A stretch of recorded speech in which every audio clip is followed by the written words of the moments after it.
You know what? Even if you were going to be sarcastic and ironic, I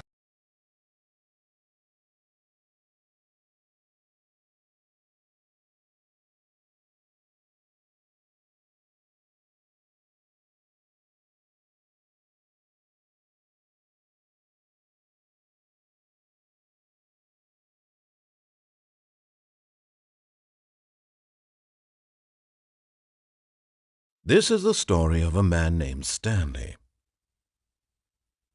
Stanley worked for a company in a big building where he was employee number 427. Employee number 427's job was simple. He sat at his desk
in room 427 and he pushed buttons on a keyboard.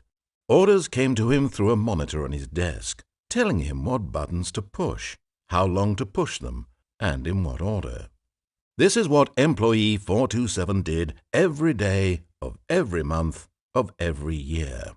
And although others might have considered it soul-rending, Stanley relished every moment that the orders came in, as though he had been made exactly for this job. And Stanley was happy. And then one day something very peculiar happened, something that would forever change Stanley, something he would never quite forget.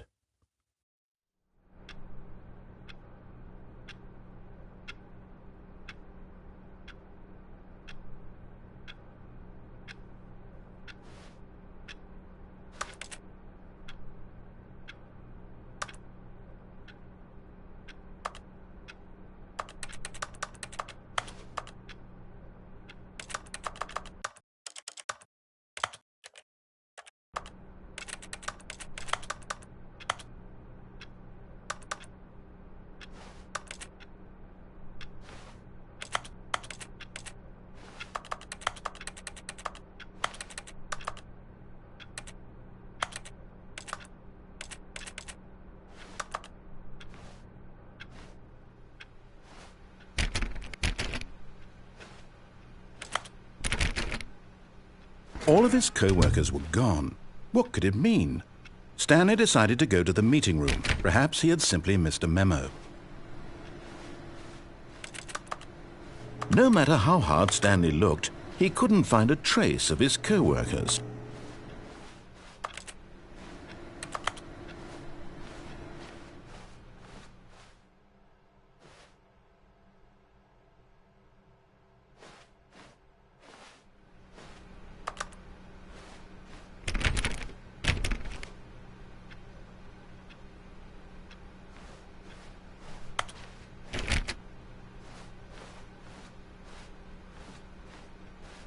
Stanley went around touching every little thing in the office, but it didn't make a single difference, nor did it advance the story in any way.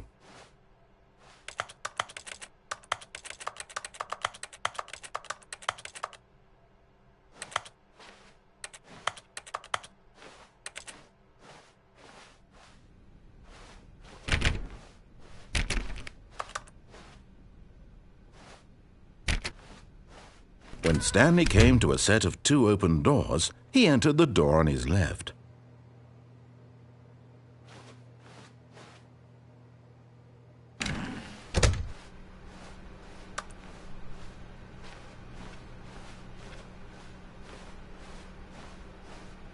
Yet there was not a single person here either. Feeling a wave of disbelief, Stanley decided to go up to his boss's office, hoping he might find an answer there.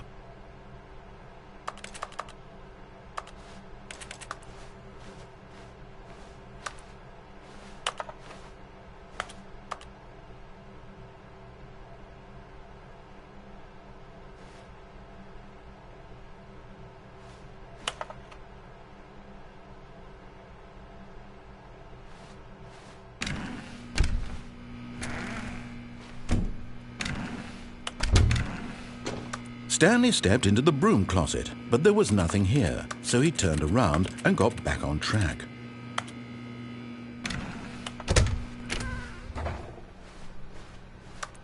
Coming to a staircase, Stanley walked upstairs to his boss's office.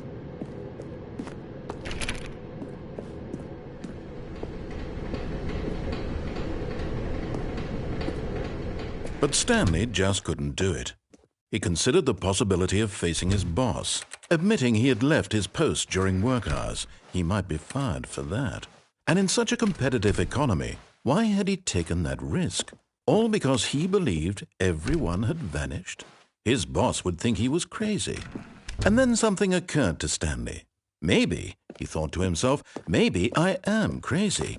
All of my co-workers blinking mysteriously out of existence in a single moment for no reason at all.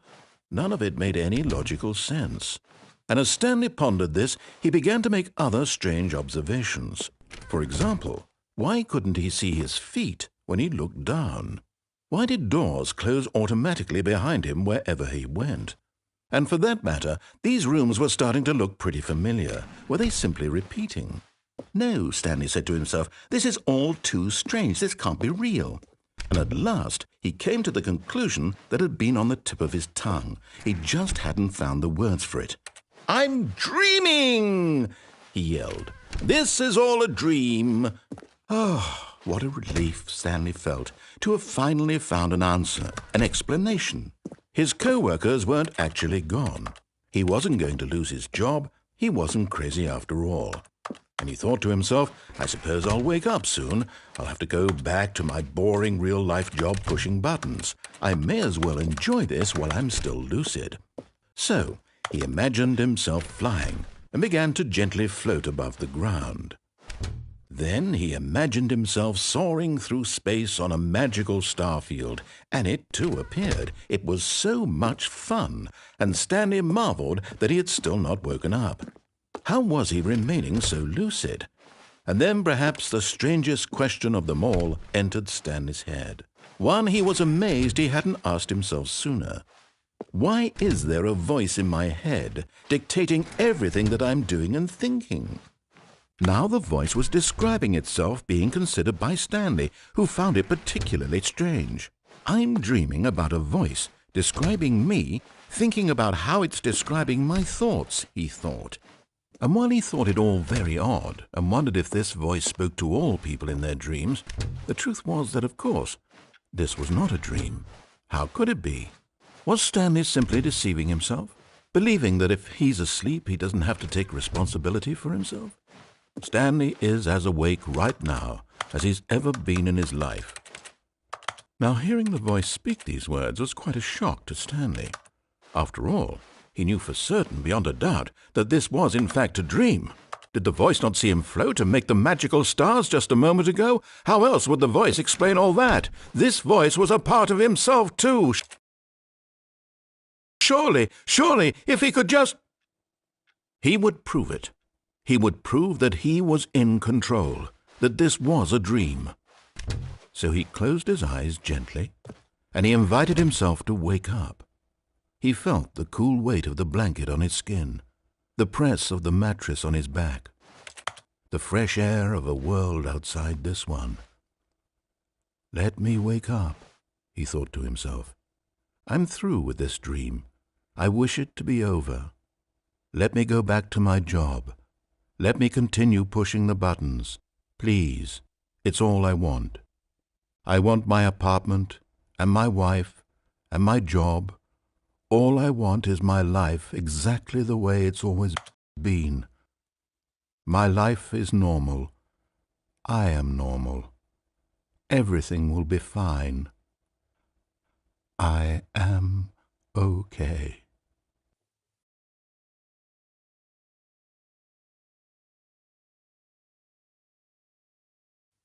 Stanley began screaming. Please, someone, wake me up. My name is Stanley. I have a boss. I have an office. I am real. Please, just someone tell me I am real. I must be real. I must be. Can anyone hear my voice? Who am I? Who am I? And everything went black.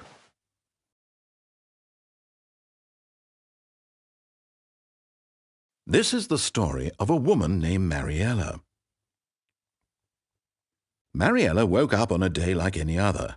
She arose, got dressed, gathered her belongings, and walked to her place of work. But on this particular day, her walk was interrupted by the body of a man who had stumbled through town talking and screaming to himself, and then collapsed dead on the sidewalk. And although she would soon turn to go call for an ambulance, for just a few brief moments she considered the strange man. He was obviously crazy. This much she knew. Everyone knows what crazy people look like. And in that moment, she thought to herself how lucky she was to be normal.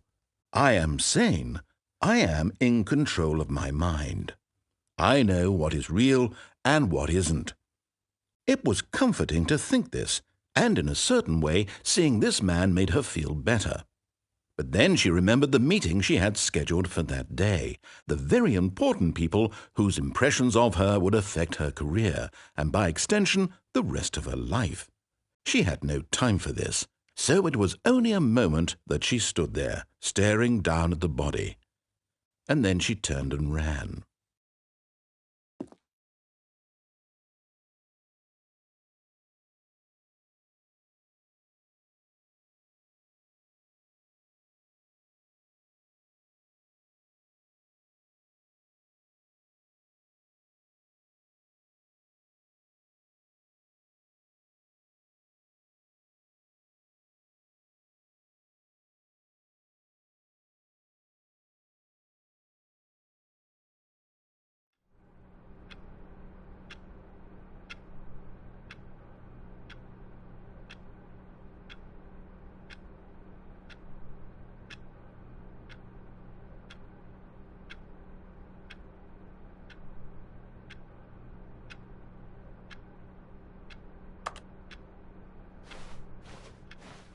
All of his co-workers were gone.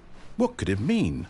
Stanley decided to go to the meeting room. Perhaps he had simply missed a memo.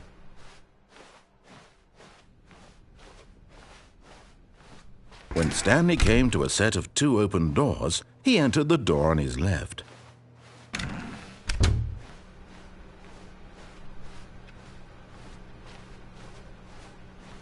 Yet there was not a single person here either.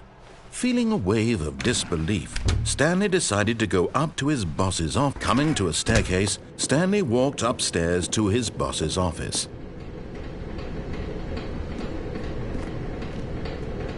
But Stanley just couldn't do it. He considered the possibility of facing his boss. Admitting he had left his post during work hours, he might be fired for that. And in such a competitive economy, why had he taken...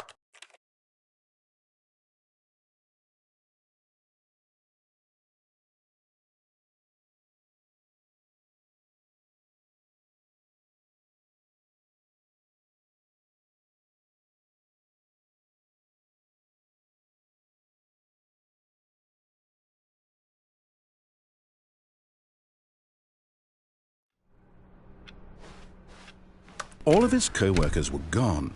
What could it mean? Stanley decided to go to the meeting room. Perhaps he had simply missed a memo.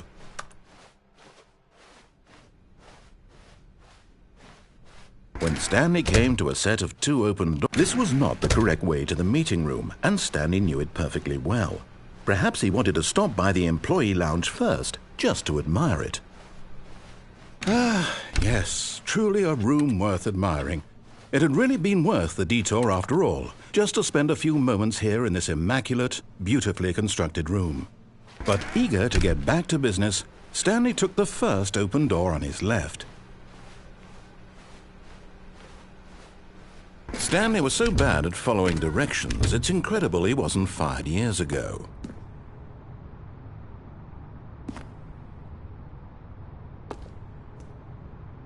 But in his eagerness to prove that he is in control of the story and no one gets to tell him what to do, Stanley leapt from the platform and plunged to his death.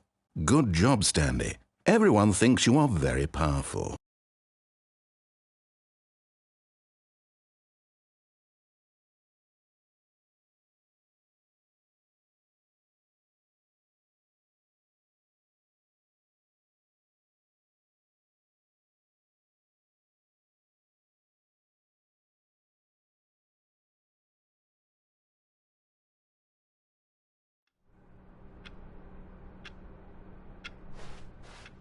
All of his co-workers were gone.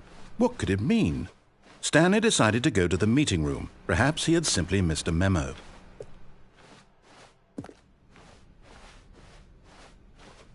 When Stanley came to a set of 2 open doors, he entered the door on his left.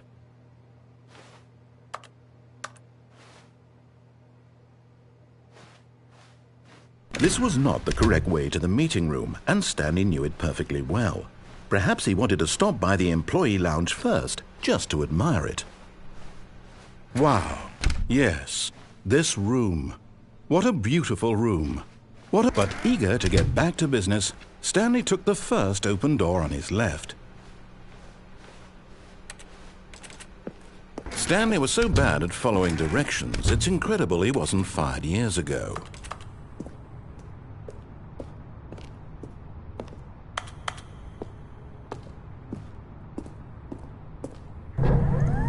Look, Stanley, I think perhaps we've gotten off on the wrong foot here.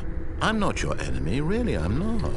I realize that investing your trust in someone else can be difficult, but the fact is that the story has been about nothing but you all this time. There's someone you've been neglecting, Stanley. Someone you've forgotten about. Please, stop trying to make every decision by yourself. Now, I'm not asking for me, I'm asking for her. This is it, Stanley. Your chance to redeem yourself, to put your work aside, to let her back into your life. She's been waiting.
Stanley had never seen the office this brightly lit. Was it a sign of something? He hoped it was. He hoped very much that it was.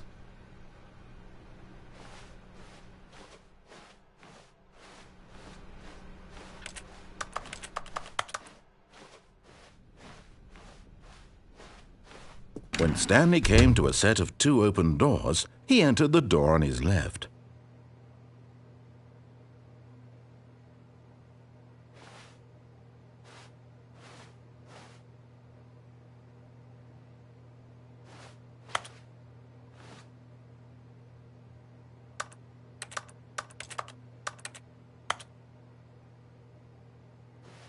This was not the correct way to the meeting room, and Stanley knew it perfectly well. Perhaps he wanted to stop by the employee lounge first, just to admire it. The lounge was sublime, a work of art. What was it about this room that called so deeply and so personally to Stanley? Its grace? Its subtle charm? No.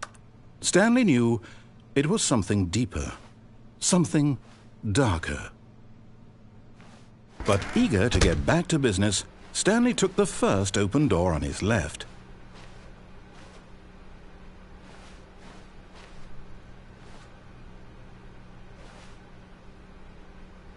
Stanley was so bad at following directions, it's incredible he wasn't fired years ago.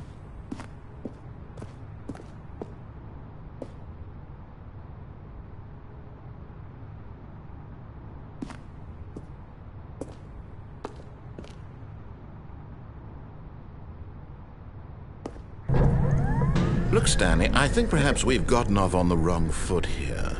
I'm not your enemy, really, I'm not. I realize that investing your trust in someone else can be difficult, but the fact is that the story has been about nothing. What? Really? I was in the middle of something. Do you have zero consideration for others? Are you that convinced that I want something bad to happen to you? Why, I don't know how to convince you of this, but I really do want to help you, to show you something beautiful. Look, let me prove it. Let me prove that I'm on your side. Give me a chance.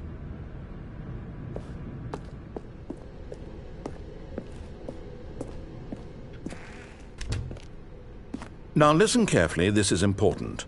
Stanley walked through the red door.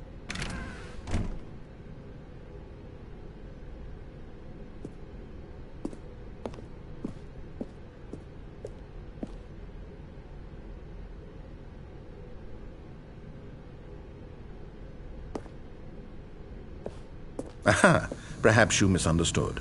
Stanley walked through the red door.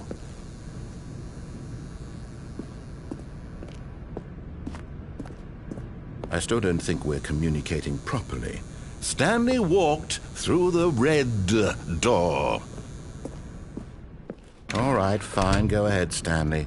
You want to know so badly what's out there? You want to find out what lies at the end of this road you've chosen? Well, don't let me stop you. You see? There's nothing here.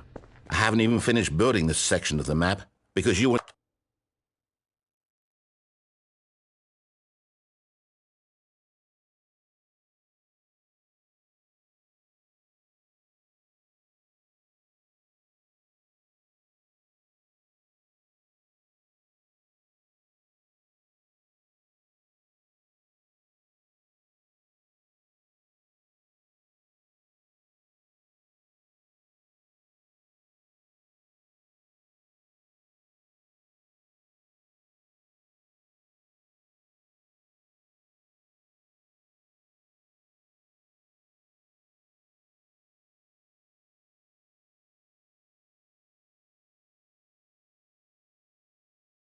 never supposed to be here in the first place.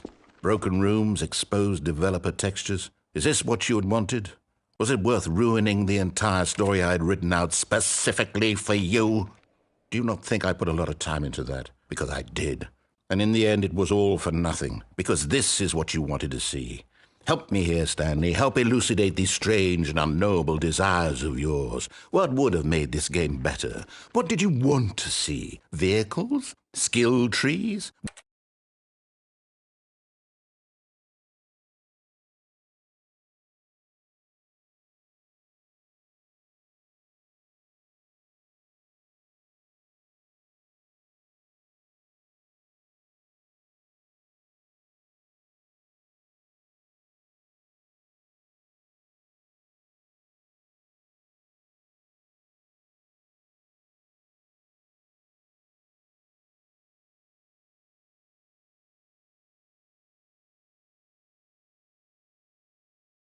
Work with me, you give me absolute... Tell you what, let me take a stab in the dark at a new design and you can give me some feedback. There we go. A third option. This already feels leaps ahead of where we were before. Go ahead, Stanley. Take it for a spin.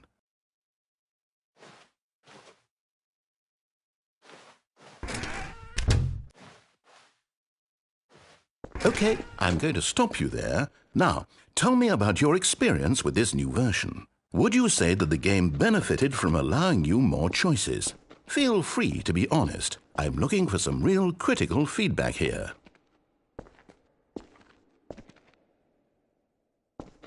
A 1? I mean, I can understand if you had reservations, you saw ways the game could be improved to more fully express itself mechanically and artistically, but a 1? That's not even helpful. What am I supposed to do with that? But I guess it isn't my place to judge. Here, based on the data from your previous playthrough, I've compiled a new version. And to be perfectly candid, I think I've knocked it out of the park with this one. Let's take a look.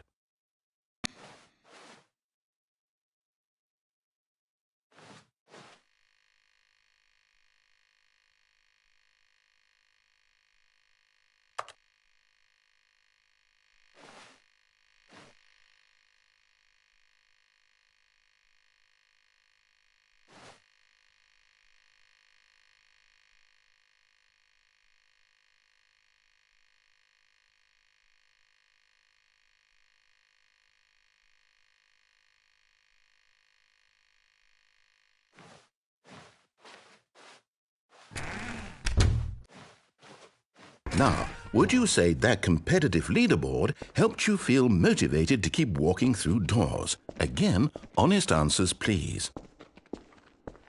Hey, I nearly forgot. I've got a prototype of a new game I've been working on, and now would be a lovely opportunity to give it some playtesting. You wouldn't mind taking a look at it, would you? Perfect. Let me boot it up.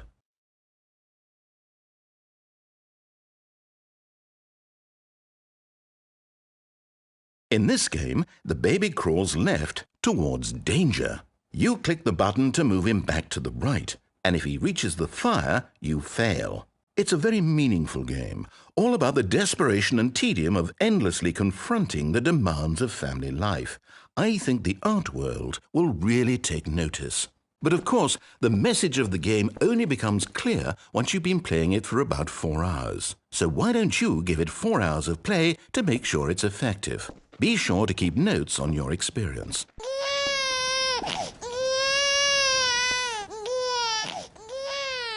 You heartless bastard! Did you do it because you hate babies or purely to spite me? Because if it's the latter, well, I don't know what to do. I'm completely out of ideas. I can't think of a single thing that might improve the experience for me. I'm not even going to try. I'm out, I'm done. It's over.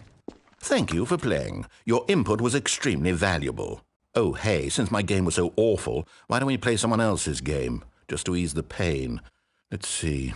What do we have here? Yes, this seems like it'll work. Let's give it a shot.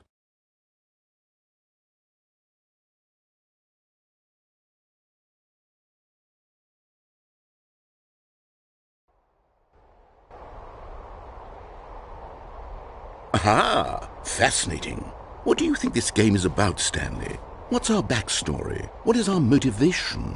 Well, it seems obvious to me that you are meant to play as a creepy man spying on innocent civilians below you from up high in your creep tower, perhaps for some sort of twisted, erotic purpose. Yes, that must be it. What a fascinating venture into the experience of total mental depravity. So far, I love everything about this game, Stanley. And it seems there's even more. Come, let's venture outward and see what else is out there.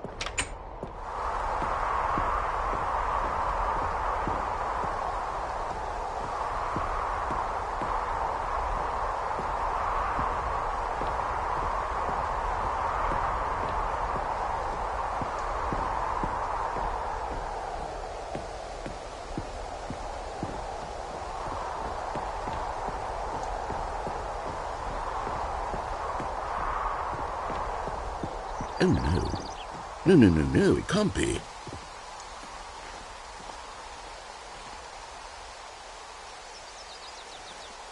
It is. It's an open-world game. Good God, quickly, block it off. Oh, thank goodness, Stanley. What a close call. You nearly wandered off into that thing. That big, open, just wandering around. No right or wrong directions. No path to follow. You can just go in any... Oh, thank heavens we avoided it. We're out of the woods now, Stanley. Okay, I'm going to get us out of here. Let's find another game. Preferably something with walls.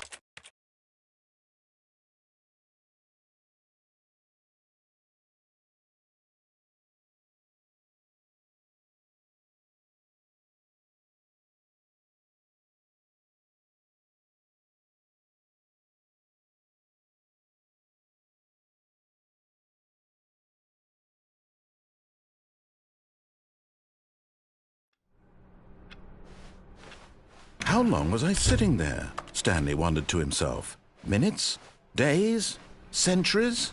Did something crucial happen while my senses were turned?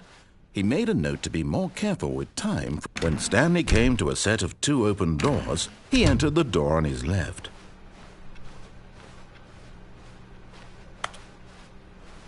Yet there was not a single person here either.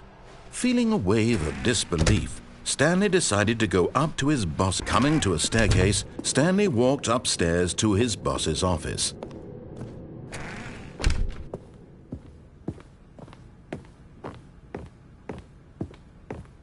Stepping into his manager's office, Stanley was once again stunned to discover not an indication of any human life. Shocked, unraveled, Stanley wondered in disbelief who orchestrated this. What dark secret was being held from him? What he could not have known was that the keypad behind the boss's desk guarded the terrible truth that his boss had been keeping from him. And so the boss had assigned it an extra secret PIN number, 2845. But of course, Stanley couldn't possibly have known this.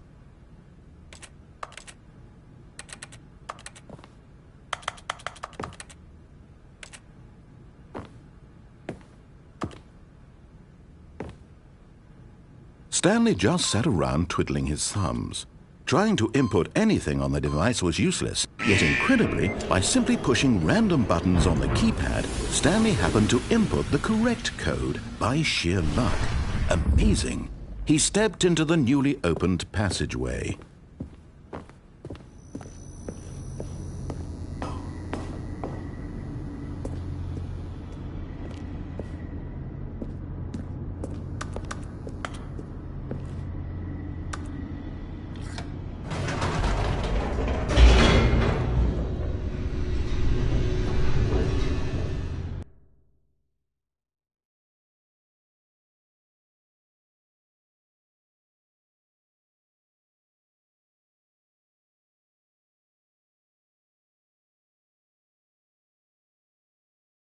Descending deeper into the building, Stanley realized he felt a bit peculiar. It was a stirring of emotion in his chest, as though he felt more free to think for himself, to question the nature of his job. Why did he feel this now, when for years it had never occurred to him? This question would not go unanswered for long. Stanley walked straight ahead through the large door that read Mind Control Facility.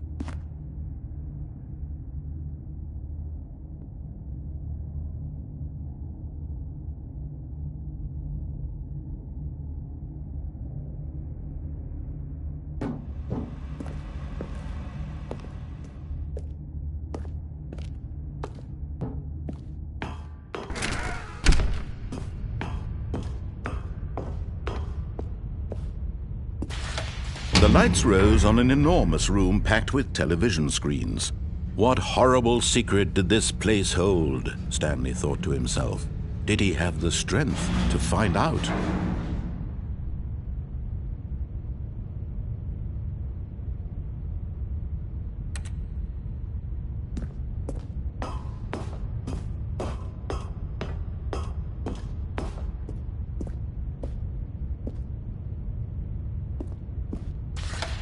Now the monitors jumped to life, their true nature revealed.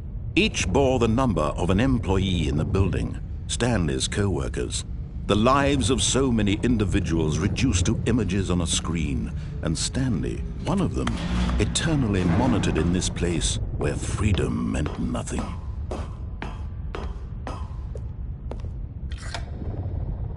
This mind control facility, it was too horrible to believe. It couldn't be true. Had Stanley really been under someone's control all this time? Was this the only reason he was happy with his boring job? That his emotions had been manipulated to accept it blindly? No, he refused to believe it. He couldn't accept it. His own life in someone else's control? Never! It was unthinkable, wasn't it? Was it even possible? Had he truly spent his entire life utterly blind to the world? But here was the proof. The heart of the operation. Controls labeled with emotions. Happy, or sad, or content. Walking, eating, working. All of it monitored and commanded from this very place. And as the cold reality of his past began to sink in, Stanley decided that this machinery would never again exert its terrible power over another human life. For he would dismantle the controls once and for all.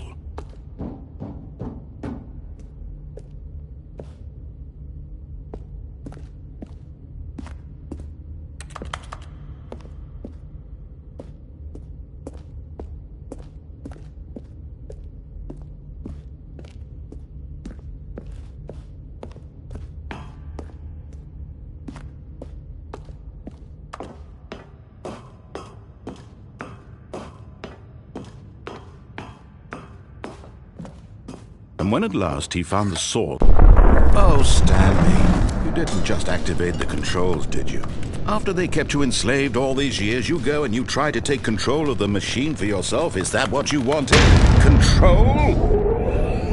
Oh, Stanley, I applaud your effort, I really do. But you need to understand, there's only so much that machine can do.